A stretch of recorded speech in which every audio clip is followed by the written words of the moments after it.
خۆشدا سۆفیەکان داوای داخستنی کەناڵی ئامۆژگاری سەلەفیەکان دەکەن و ڕێگری لە بڵاوبوونەوەی کتێبی زانایانی سەلەفی دەکەن لە کتێبخانەکاندا. ئەگەرەکو بەرگیری لەو کەناڵە نەکاو قسەی زیاو بەرز بکاو ئەو شتانە کە بەڵاوی کاتۆ زیاتر ئێمە پرە بە ئیشی خۆمان دێن. ئەمە دووەم جارە داوامان کرد لە حکومەت کەوا بەرگیری لەو کەناڵ بکە. ئەم جارە ئەگەر حکومەت بەرگیری نەکا ئیتر ئێمە مەجبورین لێ قبول نەکەین بە زۆری خۆمان پێدا دەکەین، بە زۆری خۆمانە بە قووەتی خۆمان مەجبورین. ئەگەر گیان و ڕۆح هەموماندانراوە نابێ ئەوانە بمێنێن ئەو کەناڵیانە، یا ئەبێت دەمکوت بکرێ یا قسەی زیان نەکەن یا نەشعات بکرێ. هەر بۆیە سەیر و عەجیبمان لێ دێ خەڵکانێک بانگەوازی تەوحید عاجزیانەکە، بانگەوازی تەوحید تەنیان پێ هەڵەچنێ، بانگەوازی تەوحید ناڕەزاییان لێ خاتۆ، ناڕەزایی بانگەوازی تەوحید دوایان لێکان ناڕەزایی کەن و خۆپیشاندان کەن بڵێن با بانگەوازی تەوحید نەمێنێ.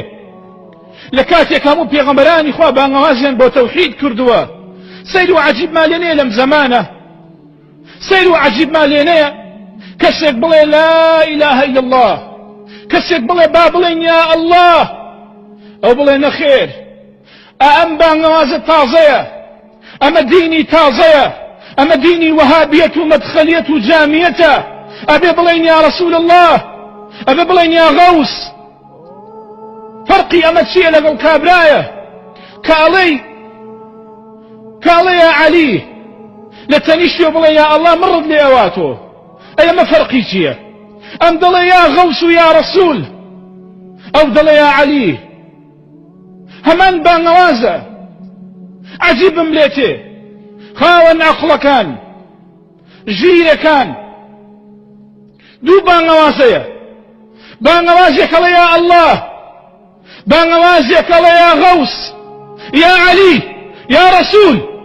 ئەم دوو بانگەوازە کامیان حەقە؟ دانن ئەم دوو بانگەوازە یەکێکیان حەقە، ئەوەی بڵێ هەر خوا باشە یا ئەوەی بڵێ نەخوا و شەریکیشی بابێت، ئەوەی بڵێ یا ئەڵڵاه بڵێ یا ڕەسوولیش، بڵێ یا ئەڵڵاه بڵێ یا غەوسیش. وەکەئەنەه تاوانێکمان کردووە لێ خۆشبوونی بۆ نییە کە ئەڵێی نابێ هەوارکەیتە قەبر و شێخ و دار و بەرد، ئەوە تاوانێکە لێ خۆشبوونی بۆ نییە کە هەمان بانگەوازە، بانگەوازی پێغەمبەرانە. ئێمە هەر لە ئادەم و تاوەکوەوە هاینە قسەی نەبی عیسا عەلەیهی السەڵات وەسەلام، هەر هەموویان یەکەم وشەیان تەوحید و یەکتاپەرستیە، دوورکەوتنەوەیە لە بەردپەرستی، لە بتپەرستی، لە دارپەرستی کە جەعفەری طەیار لە کۆشکەکەی نەجاشیە، لە کۆشکی پاشایەتیە، بەرامبەری نەجاشی ئەڵێ کاتی ئەڵێ ئەم دینێ ئێوە چ دینێکە؟ جعفر پێی ئەڵێ هاتوین واز لە بەرپەرستی بێنین، وەڵڵاهی بەو دەقە واز لە بەرپەرستی بێنین، واز لە بتپەرستی بێنین.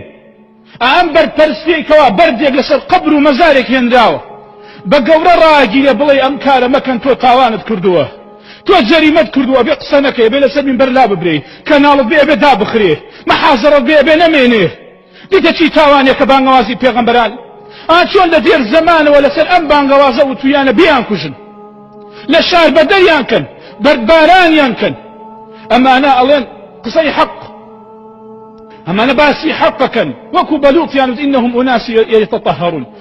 دیتە ئەمانە دەڵێن نابێ بڕۆیتە لای پیاو، تۆ سەیریان بانگەوازە سەیر و سەمەرە بکە، نابێ بڕۆیتە لای پیاو، شار بەدەری کەن. سبحان الله.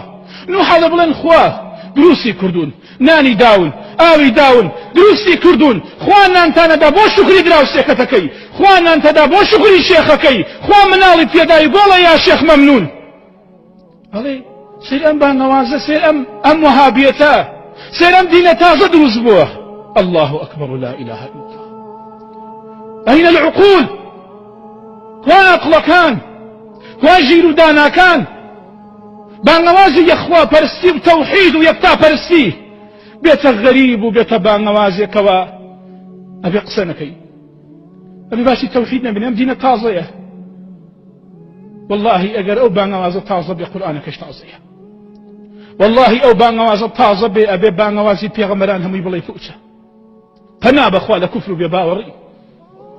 ئینسان تەنگ پێ هەڵچنینی گیرفان چۆڵبوونی وای لێ بکە دژی پەیامی پێغەمبەران بۆسێتەوە. و لە دێر زەمان بۆچی جیاتی پەیامی پێغەمبەران کراوە؟